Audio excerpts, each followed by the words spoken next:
Chupa po ka day. Dili oy di. Biyaan jud ka ano day ako. Kanang lami na kayo nagkiss-kiss na mi. Nya na.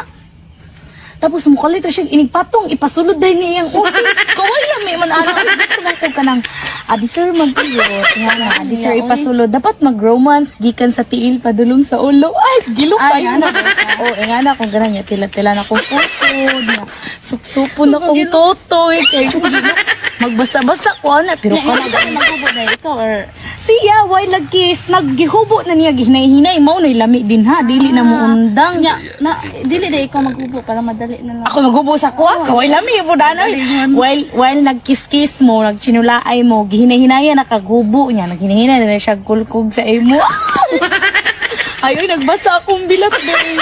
Ikaw, unsa may pinakadili ni mo ganahan nga ginabuhat sa mga sa imo? Ang akong uyab man day kay lamion magyud siya day as in kanang tanan gusto na ako iya man buhat kay ako mas ingon tarong nga pud kalagot Aron dili biyaan. aron di ta kabiyaan tarong nga pud kanang